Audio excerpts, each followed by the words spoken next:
Top Shelf Radio, weekday afternoon from 3 on Triple J. Well, welcome into Top Shelf this afternoon. Tori Amos, welcome back to Triple J. Hello, Robbie. Welcome back to Australia as well. You've been here a few times over the last few years, so it's nice to see you again. But I'm interested about this visit because the album that you're on the back of, which is your latest one, American Doll Posse, there's a lot of different photographs of you in the jacket, and I understand that they're 5 different kinds of personalities or 5 different personalities? Yes, 5 different characters. Can you take us through the background of that? Well, the one in rubber, right there. Okay. She's in rubber. Is she? Nice tight rubber. Yes, she is. This one just here? Yes. Okay. That's Pip. Mm-hmm. She's the warrior. Okay. She's a bit like Xena. Well... Probably a little bit more sophisticated than Xena. Yeah. little different than Xena. And the next one is Tori, who plays every night. So Okay. if you come to a show, you'll always see Tori, but one of the other women will go on before her. So you might get Pip, or you Okay. might get... Doing the support slot. Well, kind of. Mm-hmm. Act 1, Act 2. How do you choose? So we've got Pip, Tori. That's Isabel. Isabel, so the one with the blonde sort of bob and a kind of futuristic outfit. Yeah, I she's guess. a bit Andy Warhol-esque, but she's A bit Barbarella-ish. hardcore political. Is she? Yeah. And flip over to the back, the last two. One in a cocktail evening dress. Santa, she's a tart. Yes. Oh, yes. She's, yeah. Husband loves her. She's good fun all day long, Santa, yeah.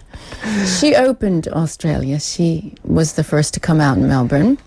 Right, okay. Yes. And what was the response like when she came out? Well, yummy.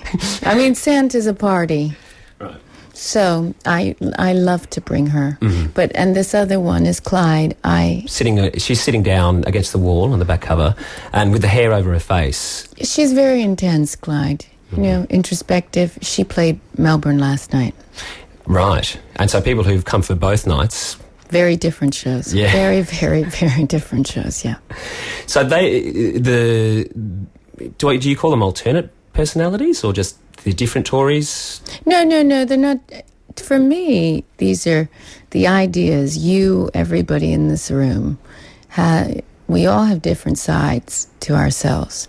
And yet I've played this out. They have their own stories and they have their own songs and they have their own life. I mean, they're different people. And do you carry them off stage very heavily or are they just only for performance? Well, this is about, to me, performance art. And so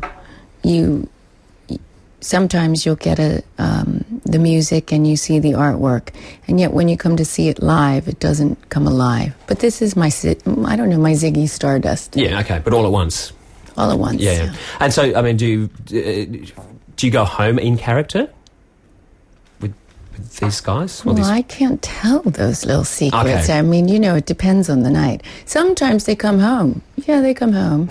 You did tell me that And secret. they're not rejected either, I must say.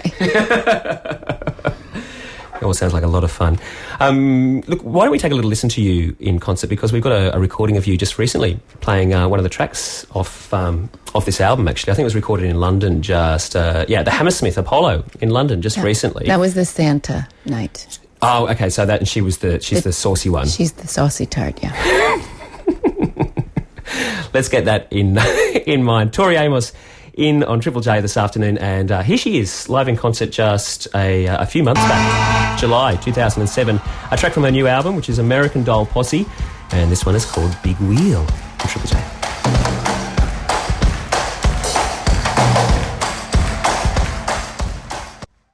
On Triple J this afternoon, Tori Amos playing live just a few months back at the Hammersmith Apollo in London, and the artist herself with you today here on Top Shelf. That track, Big Wheel, which is from her latest album, American Doll Posse. We were talking about the 5 different characters which inhabit this record and also inhabit the tour that you're on as well. Have you got stacks of different outfits? Oh, yeah. They all have their own wardrobe Do they? places. The girls, oh, yes. Do they have their own riders? Yes, they do. They need different things. How do you choose who's going to be on? If it's the saucy, is it Shanty? Santa. Santa. Ooh, can't think of Santa being all that saucy for some reason. Well, I've got to see her, obviously. Yeah. So how do you choose who goes on? it depends each night. I don't choose until about an hour before we go on. The set list isn't written for Really? an hour. But that means the band, they have to know 4 completely different opening shows. And they have to be ready to go. They must love you. Yeah. But it does mean that everybody's very, I don't know, not on edge. But you can't get lazy. Because you really don't know what the show's going to be that night. So does your band have little bets about who's going to walk outside a stage? Why, sometimes they really do want to know because they might present themselves a little differently. Yeah. The shows can be so completely different that it does change them as well. I understand you've been, as well as playing different roles, you've also been getting close to some animals over the last few weeks. Oh, my goodness. Yeah. You swam with some sharks? Yes. How was that? And can I ask you why? No, I know. Crazy. I didn't know that that's what I was doing. I thought that I was just going to be feeding them in the boat. And then all of a sudden we were given flippers and goggles and everything else. And Tash looked at me and I looked at her and she said... This is your daughter? Yes, I guess we're doing this, Mummy. So who did you send down there? Which of your characters? That's a very good question. I think Mummy went. There's something about when your kid's in the water with sharks, I think the best person to go is Mom. And then in Australia, we've got sharks, but we've also got possums. That's right.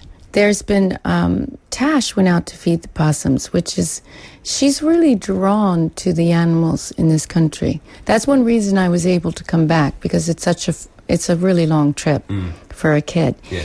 And yet she is just fascinated. I mean, you don't get these critters in England. They're pretty amazing. Tori Amos with you this afternoon on Top Shelf here on Triple J. Now, Tori, there's something that I did want to raise with you.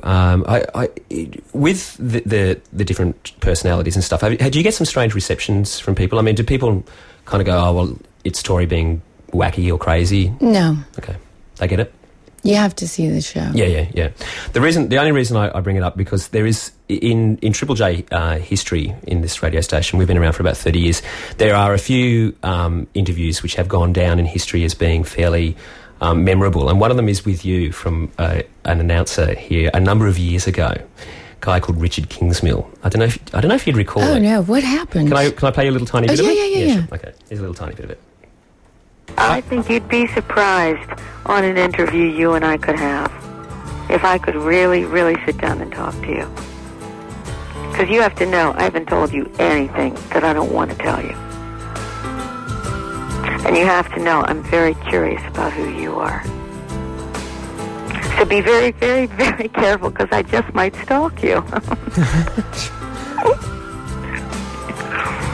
Yeah. And I would love you to play this whole interview for everybody. Is this live? Oh, no, this is not live. But this will get played. We're doing a big... Fantastic. No. Because this would not get played in America. Call me. I don't know if it brings back any memories. Yeah, I think it does bring back memories. That is the sound of a very scared Richard Kingsmill on the end of your telephone. Do you take interviewers to task, though, like that? Sometimes, yeah, I do. I mean, I'd like to think that I'm fair. I'm that kind of person. I'd like to think that I give you a fair shake. And I want you to walk away feeling like we had a good chat and it was good for both of us. I don't ever want anybody walking away thinking, oh, God, I didn't enjoy that. But sometimes, I don't know what was happening there. I can't remember. Yeah, there's more to it, but it goes for a bit long for us to play it this afternoon. But my instinct tells me that there was something there. I think the first question that he asked you didn't like, and it sort of... And so they came back on the other foot a little bit, and it took him by surprise, actually. But you see, yeah, well, fair enough. I guess the thing about me is that I will play with you until, if you want to fight with me, then I'm not gonna play anymore. then we're going to take the gloves off. All right. Well, before we get to that point, let me thank you very much for coming into Triple J Yes, this thank you, afternoon. Robbie. Tori, Amos, it's lovely catching up with you. The record is called American Doll Posse. And, have a great time in Australia while you're here. Thank you. See ya. This is getting